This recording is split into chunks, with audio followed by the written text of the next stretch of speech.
जय हिंद प्यारे बच्चों, आज का सुप्रभात। कक्षा 7 के बच्चे ध्यान देंगे।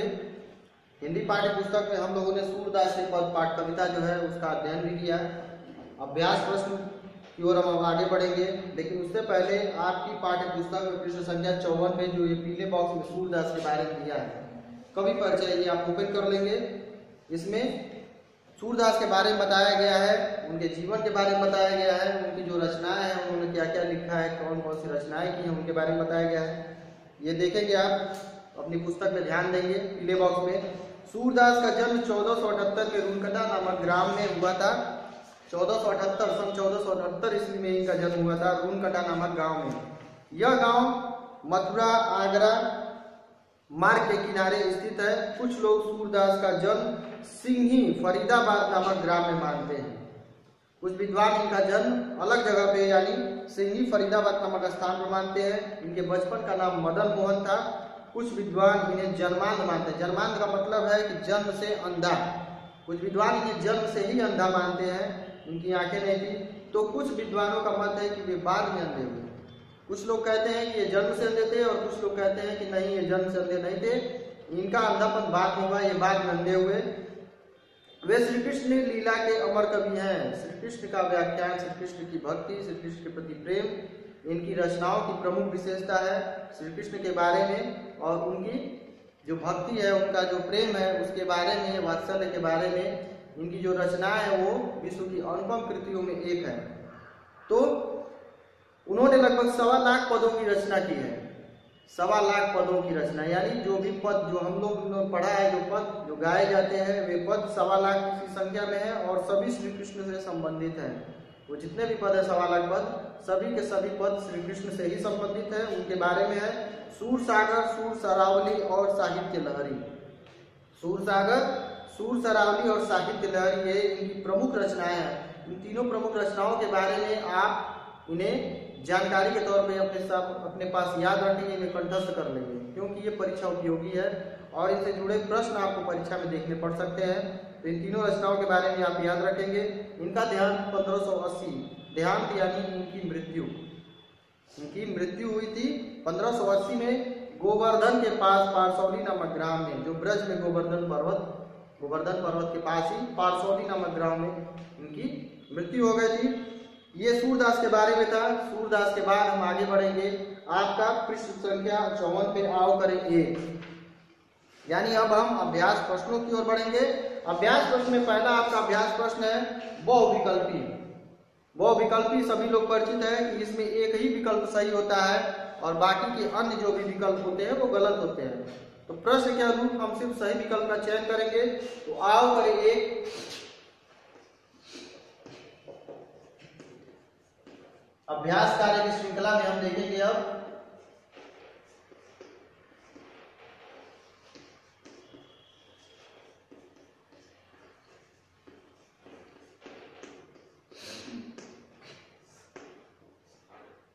आओ करें 1। इसमें को आपका जो प्रश्न है,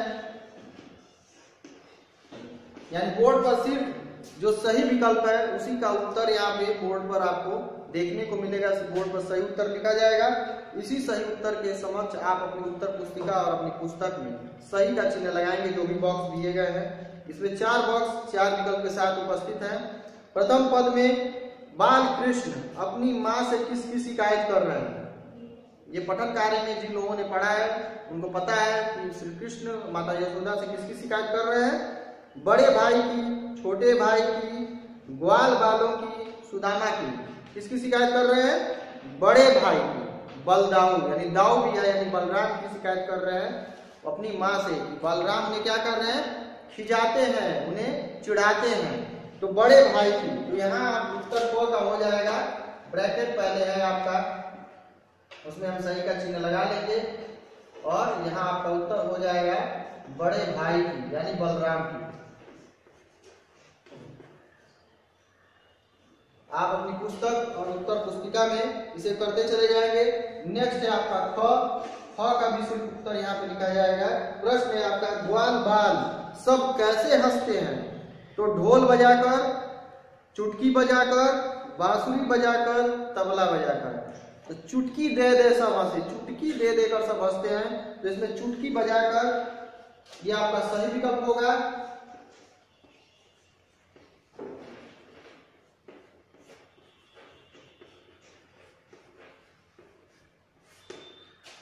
चुटकी बजाकर। नेक्स्ट आपका जो प्रश्न है ग आपका प्रश्न है, भोर होते ही माता बाल कृष्ण को कहाँ भेज देती हैं? आपने जो पठन कार्य किया उसमें लिखा है, भोर भयो गायन के पाछे मधुबन मोही पठायो। तो लिखे हैं इसमें प्रश्न के अनुसार विकल्प दिया गया है, पानी लाने, खेलने, फूल लाने, गाय चराने। क्या करने भेजी थी? गाय चराने। तो ये आपका जो विकल्प है अंतिम जो चौथा विकल्प है उसके समक्ष सही का चिन्ह लगा देंगे और वहां आपका उत्तर हो जाएगा गाय चराने।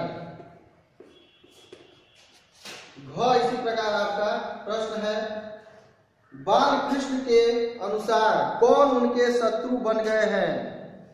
तो यहाँ आप देखेंगे, मैं बालक बहिनन को छोटो छीको के विधि पायो, ग्वाल बाल सब बैर पड़े हैं बरबस मुख लपटायो।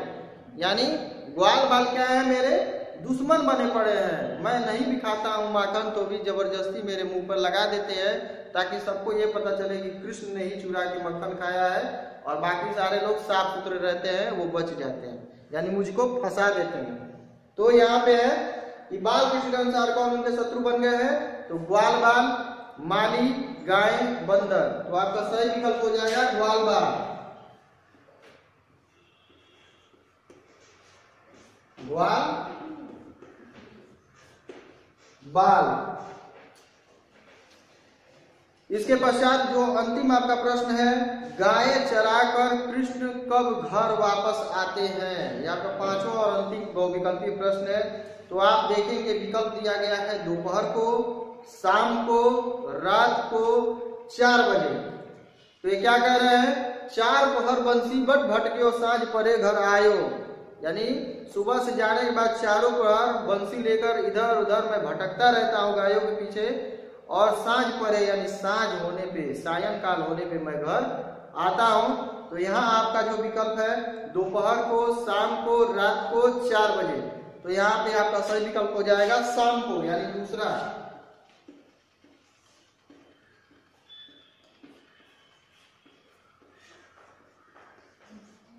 शाम को।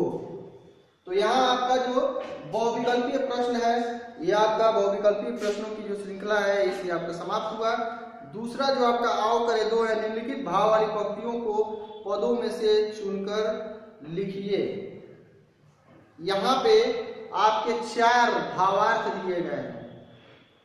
ये भावार्थ आपका कविता में से देखकर आपको लिखने हैं कि किन पंक्तियों का ये अर्थ यहाँ पे प्रश्न में दिया गया है। यानी ये जो प्रश्न दिया गया है ये किसी न किसी पंक्ति का अर्थ है। इसमें जो अभी हम लोगों ने पठन कार्य समाप्त किया है, इसमें किसी न किसी लाइन का, किसी न किसी पंक्ति का ये अर्थ दिया गया है। आपको ये बताना है कि ये प्रश्न नंबर क में जो अर्थ दिया गया है ये कौन सी पंक्ति का अर्थ है। तो जिस पंक्ति का ये अर्थ होगा उस पंक्ति को इसके सामने उत्तर के रूप में आपको लिखना है। तो क है, मुझसे कहते हैं कि यशोदा ने तुम्हें जन्म नहीं दिया है, मोल लिया है। ये कौन सी पंक्ति है? ये हम देखेंगे पृष्ठ संख्या 53 को खोल लेंगे और कहते हैं, मोसो कहत मोल को लीनो तू जसमति कब जाए। यहाँ ये इस पंक्ति का जो मूल पंक्ति है उसका ये अर्थ है कि यशोदा ने तुम्हें जन्म नहीं दिया है, मोल लिया है, अर्थात तुम्हें खरीदा है पैसे देकर। तो इस पंक्ति का उत्तर हो जाएगा, क का उत्तर आपका हो जाएगा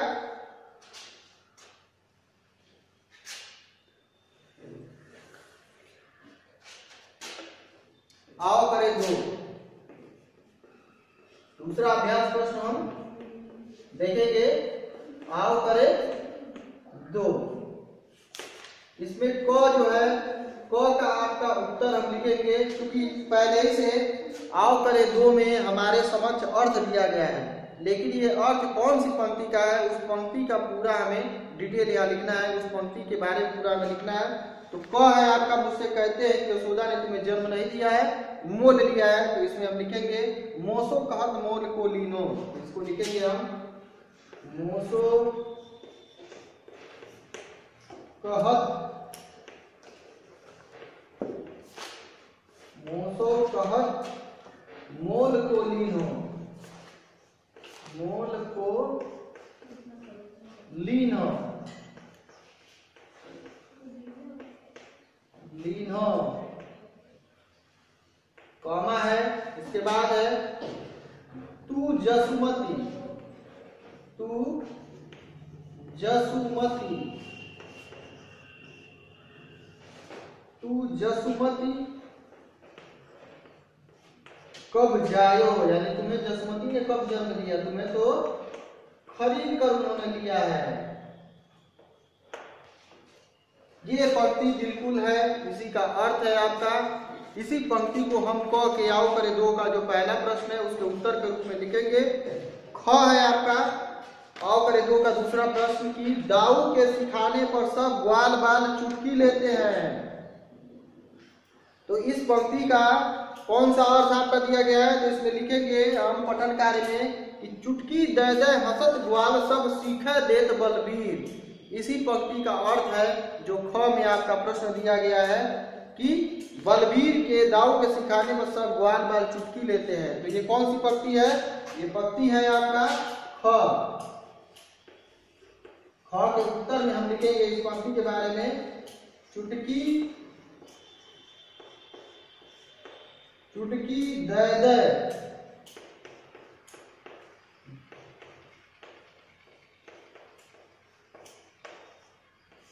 चुटकी दे दे हसत ग्वाल सब,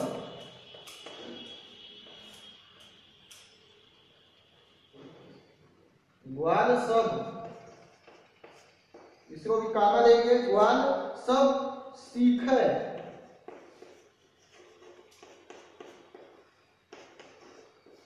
देत बलबीर।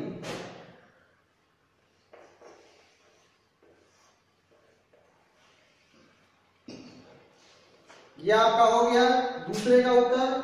ये ग का जो प्रश्न है यानी तीसरा प्रश्न है आपका क्या दिया है, सुबह होते ही तुम मुझे गायों को चराने के लिए मधुबन भेज देती हो। ये आपकी दूसरे पद में यानी जो दूसरा पैराग्राफ है सूरदास के पद में, ये दूसरे पद में यानी मैया मोरी मैं नहीं माखन खायो वाले लाइन से आपका उद्धृत है, यानी पृष्ठ संख्या 54 में हम देखेंगे सुबह होते ही तुम मुझे गायों को चराने के लिए मधुबन भेज देती हो। तो इस लाइन का जो मूल आपका जो लाइन है मूल पंक्ति है जिसका ये अर्थ है वो मूल पंक्ति है भोर भयो गयन के पाछे, भोर भयो गयन के पाछे, गयन के पाछे मधुबन, कॉमा रहेगा यहां भी,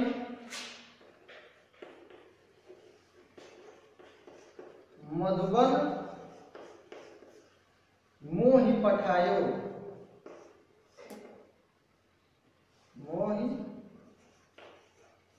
पठायो यानी भेजना, मधुबन मोहि पठायो। यह आपकी मूल पंक्ति है भोर भयो गयन के पाछे मधुबन मोहि पठायो। इसी का अर्थ दिया है आपकी अभ्यास प्रश्नों में कि सुबह होते ही तुम मुझे गायों को चराने के लिए मधुबन भेज देती हो। चौथा और अंतिम प्रश्न आओ करे दो का कि अब तुम अपनी छड़ी और कम्बल ले लो बहुत नाच नचा लिया। तो इसमें क्या है आपका ये पंक्ति है यहले अपनी लकुटी कमरिया बहुत ही नाच नचायो। ये श्री कृष्ण कह रहे हैं कि तुम मुझे गैर समझकर, मुझे अपना नहीं समझकर, मुझे गैर समझकर, अलग समझकर मेरे खिलाफ तुम अपने मन में उल्टा सीधा सोच रही हो कि मैंने मक्खन चुराया। नहीं, मैंने न मक्खन खाया न मैंने चुराया। तुम मेरी माता होते हुए मुझ पर शंका कर रही हो, मुझ पर संदेह कर रही हो। लो ये अपनी लाठी लो, अपना कंबल लो, मैं आज के बाद गाय चराने नहीं जाऊंगा। ये कृष्ण शिकायत कर रहे हैं अपनी माता से। तो इसका अंतिम का जो उत्तर आपका हो जाएगा वो पंक्ति हम लिख देंगे। उसी पंक्ति का ये अर्थ है यह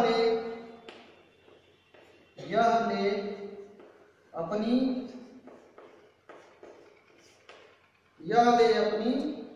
लकुटी, लकुटी का अर्थ होता है लाठी, लकुटी कमरिया यानी कंबल। जो चरवाहे होते हैं जो चराने गायों पशुओं को लेके जाते हैं वे क्या लेके जाते हैं? लाठी ले जाते हैं और कंबल ले जाते हैं वहां बैठने और बाकी बिछाने के लिए, और लाठी लेते हैं पशुओं को चराने के लिए। यह ले अपनी लपटी कमरिया, कौमा है बहुत ही नाच नचायो।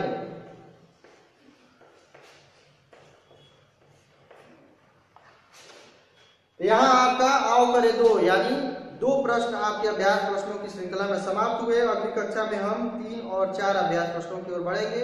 अभी के लिए आपकी कक्षा समाप्त।